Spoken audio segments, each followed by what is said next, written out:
Welcome everyone to Planet of NY Sports. Here we talk Yankees, Mets, Giants, Jets, and a little bit of the Knicks and Nets.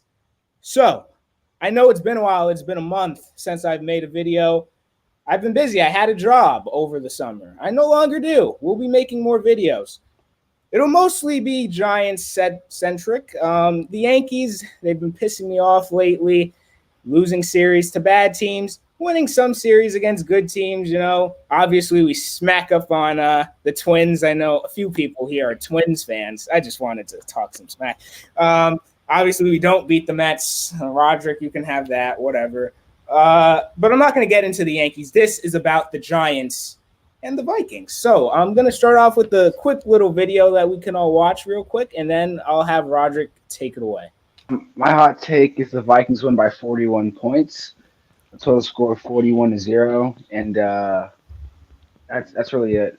I felt like certain times throughout the season, I felt like I could feel what was going to happen, and right now I'm feeling a absolute blowout. So if that's a hot take it as that, but it's Vikings by 41, and yeah, that's it.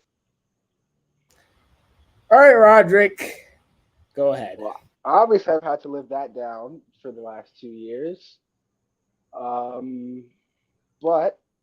in looking at this week one game, the Vikings need to win this game. Obviously, it's a very important game. Week one's always a big game. Playing a team that you have a lot of history against. Obviously, in the wild card round, losing 2 years ago. I mean, this game is of the utmost importance. We're going to get into it later with Weston, how the schedule after this game is tough.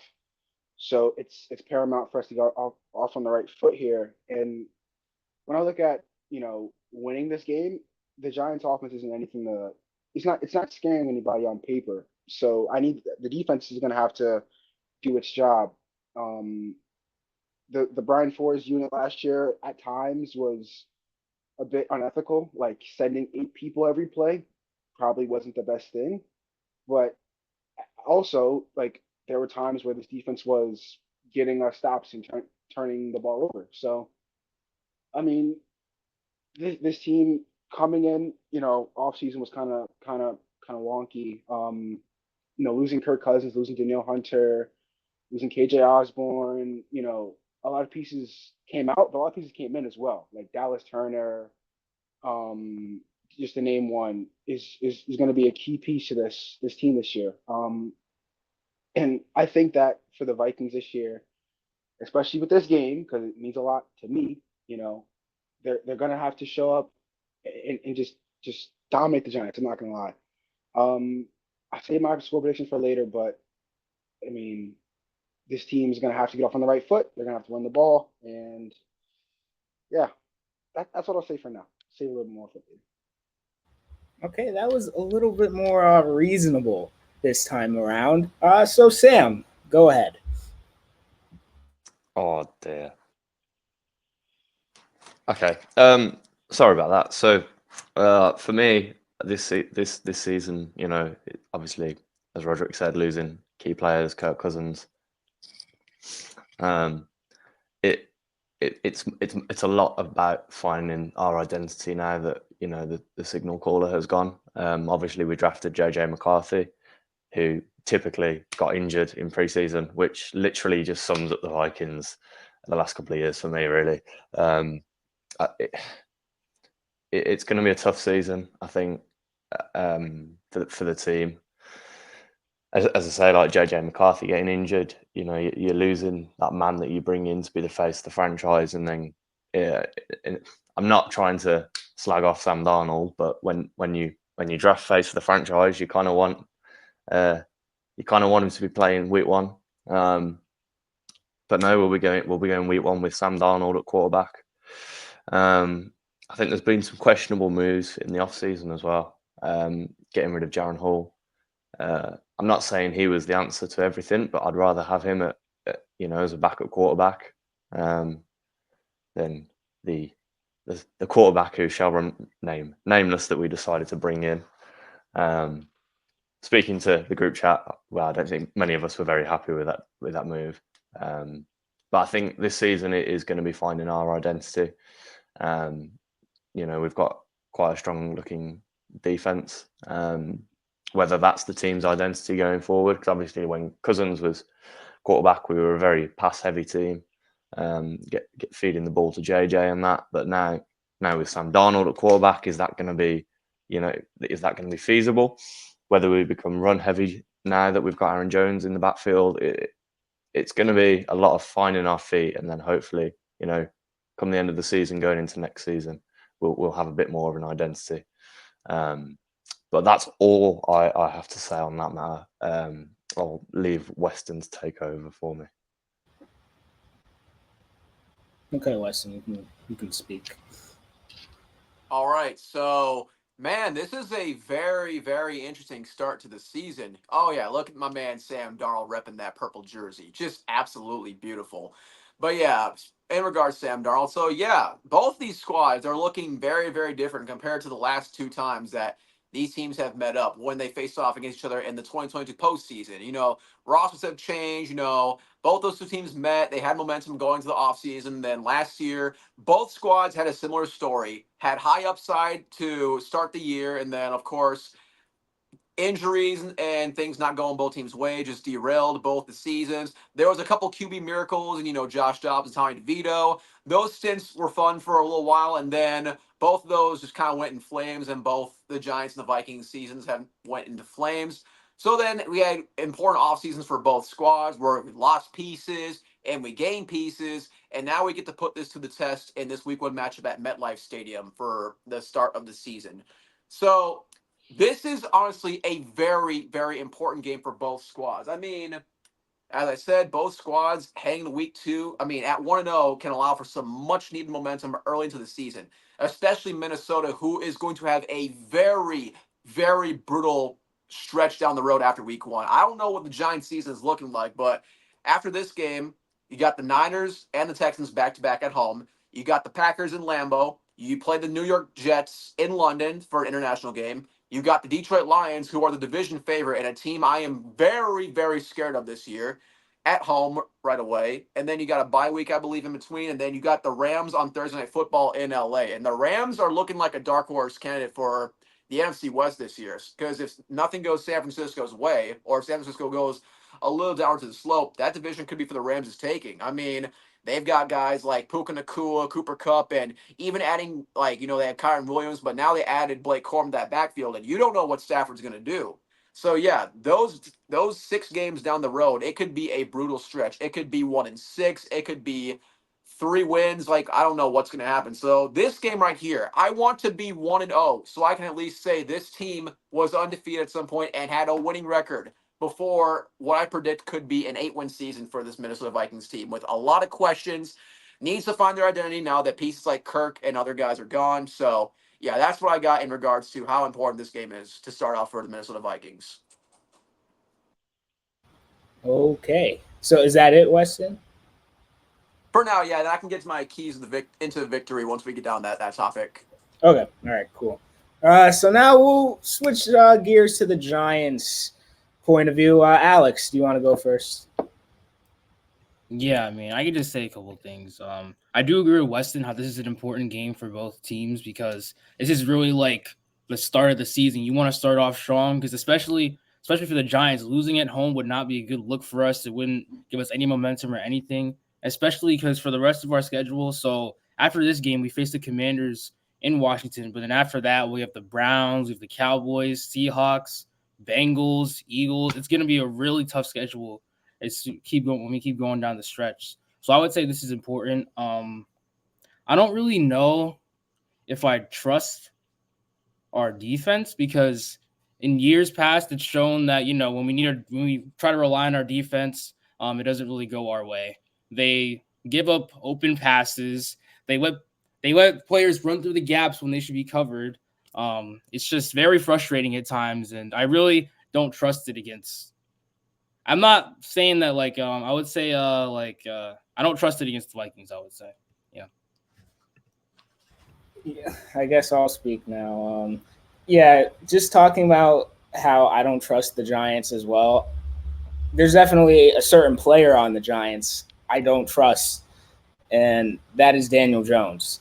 Just to think like almost 2 years ago when I was talking to Sam Weston here. He had a good season. He led us to the playoffs, and he got paid in the offseason.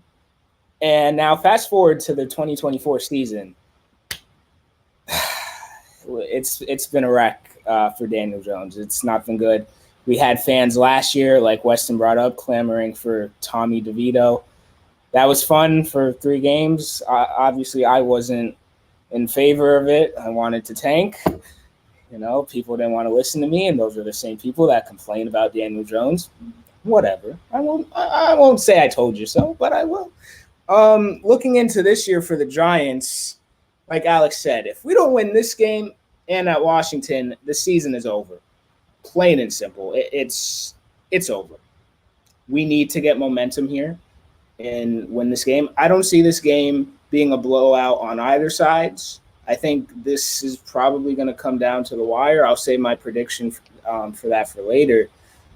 But when I look at the Giants, I like our D-line. We got Brian Burns now. I like that. We're going to be stopping the run. I'm not worried about that. What I am worried about is, obviously, if you watch Hard Knocks this year, the Giants offseason Hard Knocks, is the secondary. I really don't like the secondary. And facing a team like the Vikings who have Justin Jefferson, Jordan Addison, I know TJ Hawkinson is going to be out, so we don't have to worry about him. But when you're facing some of these Vikings weapons, and you have a very, what I would say, one of the lower ranking secondaries in football, that makes me very, very nervous, especially if Sam Darnold just has to be decent. And that's going to worry me. You saw it last year with, I know Nick Mullins, he got picked off quite a bit, but he was still slinging it a little. You still got Justin Jefferson over there. You still got all those receivers. You still, at the time when TJ Hawkinson was healthy, you still had him. So he's going to have weapons. He just has to be decent. And that should be good enough to beat this Giant secondary. This Giant secondary definitely concerns me. I know we brought back Adoree Jackson, so that's obviously a plus. But a question I have for the Giants is he going to be ready week 1? I don't know that. And if he's not ready week 1, that makes me very, very nervous that we might get torched by Justin Jefferson. Whoever has Justin Jefferson in fantasy, I know he's slid down this year. You see Weston has him. He might be getting a good amount of fantasy points against the New York Giants. Obviously, who are we going to have cover Jefferson? Well, I don't see an answer for him. I really don't. But like I said, do I have confidence that we can stop the run? Yeah, I think we could do that. We got Burns now, and obviously you got Kayvon, and then you got Dexter. All right, I'm not worried about that. Offensively, I talked about Daniel Jones. Obviously, we lost a key part of our offense. I'm not going to say the guy's name. Obviously, that video was our most viewed video. It's almost at 5K. I'm not going to say the guy's name. I'm not going to say it. We'll save that. I'm not going to say his name all the way up until we face them for the first time in MetLife. That's the first time I'll say his name. Right now, I'm not saying his name. We obviously lost that guy on our offense, and now we got Devin Singletary. Look, Singletary's no scrub, but he is not that guy. I almost said his name. He's obviously actually, we have Malik Neighbors now too. I'm excited about Malik Neighbors. I'm really excited about him. Obviously, I don't know how true this was, but there was even rumors that the Vikings were just just looking at him. I don't really believe that, but you know what? That just tells me maybe it's a good thing. I really think the Giants got a good receiver. We finally maybe have a wide receiver 1 after all these failed attempts after OBJ. Obviously, Golden Tate, that was a failed experiment. And then obviously also Kenny Golladay, who was also mentioned in the previous video that Alex, I would have to go and scourge through the whole time slot, but Alex was like, oh yeah, Kenny Golladay, 5 touchdowns or something. I don't even think he played that game. But Kenny Golladay, that was a failure. But now you have Malik Neighbors, who I'm really excited about Malik Neighbors. But I'm going to just say this. Daniel Jones, I'm looking at you. If you throw 2 picks, if you're missing reads, not throwing the ball downfield, in preseason, despite you threw the 2 interceptions against the Texans, fine, whatever, you came back from the injury. He did throw the ball downfield. I liked what I saw besides the interceptions. I know the interceptions, everyone was sending me the interceptions. Roderick sent it to me. Jaden, who's been on the channel, was like talking smack about Daniel Jones. I'm like, okay, fine, whatever. But he also did some things that I liked. He threw the ball downfield. When have we seen Daniel Jones throw the ball downfield? We haven't seen that much. Last year, he did not do that, and we saw what happened. He got killed. And also, he's going to have to stay healthy. But part of him staying healthy is going to be, that's going to be due to the offensive line. Now, in terms of the offensive line, I'm definitely feeling a little bit better about it. We made some key additions in the offseason. Again, if you watch the Giants Hard Knocks, you see they addressed that through some signings. Obviously, you got Andrew Thomas, and you don't have to worry about Evan Neal starting. So I think that's definitely a good sign because Evan Neal, yikes, there's this video that I saw about with Giant fans when they were excited that the Jets drafted Sauce Gardner in front of them, and they're like, yeah, you idiots. And we were like, yeah, we got Evan Neal. That did not age well. Evan Neal is looking like Eric Flowers 2.0, and not good for him. But that's all I'm going to say. I'll give my keys to victory later. So who wants to start with their keys to victory? I'll go, I guess. Okay. I think for me, this game is won and lost in the trenches. The Giants, like Russell said, have a good D-line. The Vikings' interior offensive line has been pretty shaky last couple of years. If the Vikings can run the ball and likewise stop the Giants from running the ball, force Daniel Jones to throw the football, it's a pretty solid formula for winning a game. My final score prediction, I'll go 24 to 14. I think this game is gonna be close, but I think the Vikings will pull away in the end for a comfortable win and start the year 1-0. Okay, Sam, you can go next. On the O-line point, I think that's going to be the big winner for the Vikings. I think if the O-line can perform, give Sam Darnold time to pass, get the ball to Justin Jefferson. Obviously, Roderick, as you said, the Giants secondary is not looking too great. I don't personally see who's going to stop Justin Jefferson. I think you could say that for most teams in the NFL who can stop Justin Jefferson. But ultimately, Sam Darnold is going to need time to find Justin Jefferson. I think last season you look at and the season before, for pretty much every single season, Kirk Cousins was the Vikings quarterback. He had very little time to find open receivers, which cost us key victories, and ultimately probably led to him getting injured. Obviously, at his age, when you're constantly getting battered and sacked, that ain't gonna help your Achilles. And obviously, he inevitably got injured. So for me, making sure that O-line can keep Sam Darnold upright. I mean, the running game as well. It weren't great last season, but you can't really. You've got to have a versatile offense. Whilst we've got Justin Jefferson, we need Aaron Jones to be firing. Because if you shut the pass game down, then what are you going to do? You're not going to be putting points up.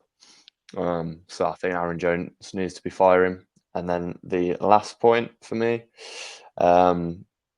we need to be really strong on defense. There was last season, we let up some big plays. Sending loads of people with pressure, which caused the big plays to be let up. So we need to be a bit stronger on defense, I think. On then third downs, preventing moving the chains and that. So for me, keeping the quarterback upright, getting the run game going, and having a strong defense. And then what's your score prediction for the game? It's going to be tight. One score game, I think. We're the kings of one-score games, the Vikings, so it's going to be a one-score game. A field goal is going to be in it. I don't want to give a precise score though, just in case I look like an absolute clown. So either team is going to win by a field goal. Hopefully, it's going to be the Vikings. Yeah, good answer. Good. You actually think, unlike the guy over there that on the channel. See, I like that approach. You know what? I'm gonna let Alex go just to kind of mix things up, and then Weston, I'll let you go after. So, Alex, what's your score prediction, and what are your keys to victory? Well, I would say, like you mentioned earlier, I think the biggest one for me is doing your best to stop the pass game. Because even if we stop Jefferson at some point, Addison's gonna pop up out the cut and then get like a 50-yarder or a 60-yarder, and that's gonna be the really challenging part, I think, for this game. And then another thing is, I would say, try and get the ball to Neighbors as much as we can, because he's definitely right now he's probably our best offensive player on the team, and as much as we can use him, I would want to use him. But Daniel Jones, that might be a little difficult. But I think Neighbors is really good at getting open from his highlights and clips I've seen. He's good at getting open, even in contested catches. He still somehow comes down with them. So I trust him a lot, and I would say that would be my keys to victory. Score prediction, I'm gonna go. I think I'm along the same lines as Sam here, but score, I'm gonna go like 27-24 maybe. Okay, and Weston, go ahead. All right, my keys might be a bit lengthy, so you're gonna have to bear with me. So I got 3 big keys to victory for the Minnesota Vikings, and I know Roderick and Sam mentioned it. It's in regards to the O-line, but also the run game has got to get going. One of the biggest shows for the Minnesota Vikings last year, and why they lost as many games as they did last year, was they did not know how to get the run game going. I mean, with Alexander Madison being the front, he was the first running back in franchise history to start off as a running back 1 and not get a single rushing touchdown for the entire season. I mean, last year, they were 10th in total offense. However, being 29th in rushing offense amongst 32 teams, it's not that good. And I know the run game isn't as effective nowadays in a passing league, but you still need an effective run game as well as a pass game for your offense to be consistent. I mean, now you got Aaron Jones, who's replacing Alexander Madison. In the 11 games he played where he was a bit spotty because of injury, he racked up 656 yards and 2 touchdowns, along with 233 yards in the receiving game and 1 touchdown. But I mean, hey, in the postseason, he turned it up like against Dallas and San Francisco on a 2-game spread, 226 yards of rushing, 3 touchdowns. So this guy is no joke when it comes to running the ball. And I can't wait to see what him and Ty Shannon do in the backfield. And I mean, you guys were saying, I mean, the Giants against the run, they were 29th last year against the run with the 27th overall in defense. So they have to attack this run defense with this running backcourt if they want this offense to get flowing. The second, it's in regards to Darnold. He needs to play a clean game. So this is Sam Darnold's debut as a Viking. First time he's going to be a starter for a season since he was a New York Jet. And the way he plays a clean game, you've got to limit the turnovers. Another huge reason why Minnesota struggled last year is they lost so many games in regards to turnovers. They lost so many games losing the turnover battle. They had 34 turnovers last year with picks and interceptions. So they've got to limit that. That was a huge key to the Vikings starting 1-4 last year. Like, they lost the turnover battle with, I think, 4 turnovers against the Eagles. They had 3 against the Buccaneers, 2 against the Chargers. It just got to remain clean. I mean, you got to take advantage of the weapons. As you said, I mean, you got Justin Jefferson. You've got Jalen Naylor. Or you got Jordan Addison, but Jalen Naylor, who is going to be the Vikings wide receiver 3, he's been turning heads during preseason. I mean, Paul Allen gave him the nickname Speedy Naylor. So if Jefferson's having struggles, if Addison's having struggles, that leaves a lot of potential for Naylor to do what he can do. And I mean, Oliver's a solid backup tight end for when Hawkinson's gone. So Oliver might get some plays here and there too. But yeah, like Jefferson, he only played 10 games last year. He still racked 1,000 yards. Addison racked up 911 yards, but 10 passing touchdowns. So these weapons are still deadly. And I mean, and as you guys were saying in regards to the Giants secondary, I mean, I wanted to point out one thing. Xavier McKinney, the guy is no longer a Giant. I don't have to worry about Xavier McKinney. I mean, he left to go to Green Bay in the offseason, 4 years for $68 million, and the O-line definitely needs to give Darnold time. I'm not going to doubt New York's pass rush. I mean, Kayvon Thibodeau was a stud against Minnesota the last time these two teams met up. I mean, Dexter Lawrence can do anything anytime, but I'm pretty much scared of Brian Burns because Brian Burns is an absolute wrecker on the unit. So, yeah, that was a huge acquisition that New York got for him for a steal compared to what the Rams were going to give for Burns in the first place. So, yeah. And then the third, which is defense / the secondary needs to limit New York's passing attack. So there's a lot of questions in regards to the corner position that everyone's been looking at. I mean, Mekhi Blackman tearing his ACL in training camp. And of course, rest in peace to Kyrie Jackson, 4th-round pick that the Vikings had out of Oregon. Absolutely tragic. He would have been pretty huge in the NFL along Flores' scheme. I mean, now the starters, you got Gilmore, who was signed off a 1-year, $10 million deal after the preseason. Shaq Griffin, 1 year, $4.5 million. And of course, Byron Murphy's here from last year. And I mean, Flores' defense, last year, Flores proved that he was no joke. Last year, they were ranked 16th in total defense, which is the best I've seen in a long time for the Vikings if you watch in the past few years. They were 24th in passing, so the passing was spotty, but they were 8th in rushing, which is a huge difference. A huge step up compared to the last time you guys saw the Vikings defense and Ed Donatell. Worst defensive. Yep. That defense, 31st overall, 31st in passing and 20th in rushing, allowed 431 total yards to the Giants the last time these two franchises met in a 31-24 loss. It's not happening. So these corners have a lot of work to do against Malik Neighbors and Darius Slayton, Wan'Dale Robinson, even Bellinger, you guys, is tight end. You guys don't have Shepard anymore. Thank the Lord, I don't have to worry about Isaiah Hodgins ever again. I'm so glad he got booted to the practice squad. He looked like Randy Moss for a couple of games in 2022. And yeah, the front seven, they've got to disrupt Daniel Jones. And the front seven's been looking a bit different. You got Jonathan Greenard and Blake Cashman from Houston, Andrew Van Ginkel from Miami, filling the lines for the departures of guys like Daniil Hunter, who went to Houston, Jordan Hicks, who went to Cleveland, DJ Wong, who went to Carolina. So yeah, those are my 3 keys. I've got 3 bold predictions. Aaron Jones will get his first touchdown as a Viking, whether it's rushing or in the passing game. I think Darnold will play a clean game. I say he gets 225 plus yards, 1 touchdown with no turnovers, no picks, no fumbles. And I think this defense will force a couple of turnovers, maybe a pick and a fumble. But I think this defense could really step up against a Giants offense who, on paper, doesn't really look that menacing at all. And this is a game that can build this defense confidence going into that brutal stretch down the season. And my final score prediction, now, yes, it's going to be a little lengthy, but I think the game will start to get out of hand in the 4th quarter. I got Minnesota winning 24-13 with a late touchdown that'd be scored with around 6 minutes left to go in the game in the 4th quarter. Okay, that's definitely fair. I feel like I already gave a good amount of keys to victory. Alex pretty much covered everything. Obviously, get the ball to Neighbors. I'm not gonna go and ramble and talk again, but okay, I'm just gonna say this. I know I already mentioned it before, but this one player, Daniel Jones, I'm looking at you.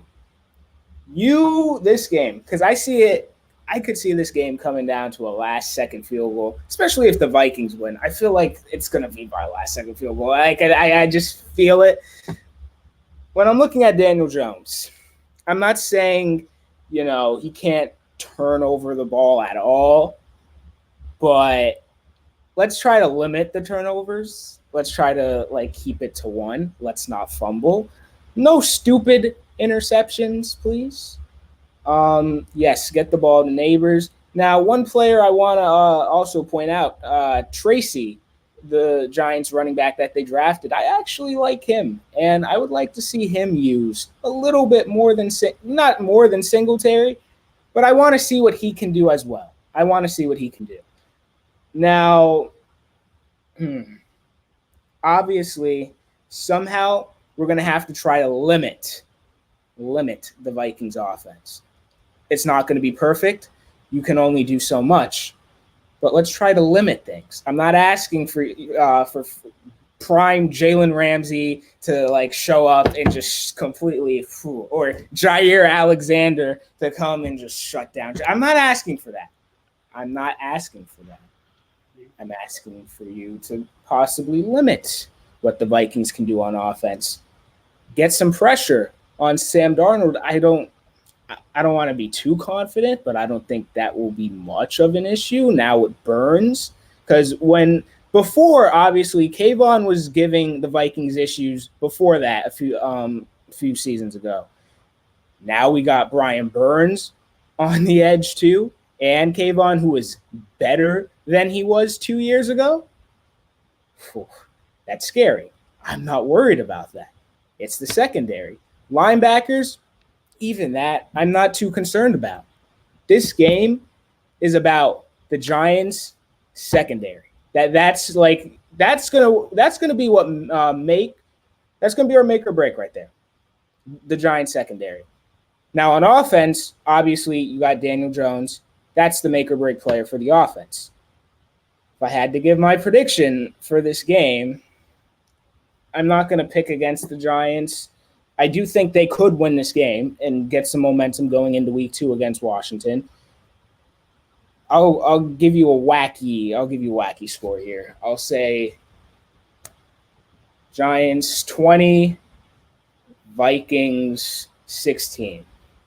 Giants get a game-winning sack on Sam Darnold, and that's it. The Giants win. I'm not going to do what I did last time and do the Vikings are going to win. No, psych. No. I'm not doing that. I already did that 2 other times. Not doing it again. I think the Giants could win this game, but it's going to be tough. I think the Vikings could also win this game, and this is pivotal for both teams because, like everyone has mentioned here, if the Giants don't win this game, our season is definitely over. If the Vikings don't win this game, it's after their schedule after this is going to be it's really tough. However, I do think the Vikings are more talented than the Giants, so maybe it won't be, but their schedule is definitely really tough. So, does anyone have any closing remarks? You're good. Weston, do you have any closing remarks? All right. So, and with that, we are done. Hopefully, in my case, the Giants win, and in Sam, Weston, and Roderick's case, the Vikings win, and they won't have to worry about losing to us, because if they lose to us, they can pretty much say their season might be over. Not according to Roderick. Oh, just real quick here. Sam, can I just get your actual record prediction? I'm going to be honest. Sam Darnold doesn't fill me with much confidence. I don't think we'll have a winning record. 8 wins. That max. 8 wins at max. Oh, so you and Weston are pretty much on the exact same page. Roderick, do you just want to say because obviously it was off camera when we were talking about it. What's your prediction for the Vikings? 10-7. 10-7. We get the 6th seed and we beat the Falcons in the wild card round in Atlanta. Maybe I should have let Sam talk second, and I should have let you go first. But you know what? That's fine. That's fine because I think the Vikings could be a surprise playoff team. Because when you look at the NFC, it is definitely it's not as strong as the AFC. When you look at the AFC, there's tons of quarterbacks, there's tons of good teams. In the NFC, I know the Vikings are in a tough division, and their schedule's tough. However, if they are able to win a few of those tougher games, I could definitely see them in, maybe. And if they go 9-8, I don't think it's a stretch to say that depending on how things shape up in the standings, maybe a 9-8 team could possibly even sneak in there. I wouldn't be shocked. So that's going to be key for the Vikings this year. So if you could all do me a favor, hit that like button, hit that subscribe button. We'll definitely do a post game after this game, and we'll have Sam and Weston on. We'll see what happens. The last time they were on a post game, The Giants won. Roderick went into hiding, so I don't know if Roderick will be on the post game or not. Depending if they win, he'll probably be on here with his whole Vikings gear. He'll probably even bring out the Josh Dobbs jersey just to troll because, well, why not? And he'll just talk all this smack. Now, if they lose, you most likely won't hear from Roderick like at all. So with that, do me a favor, hit that like button, hit that subscribe button. We'll see you all in the next video. Peace.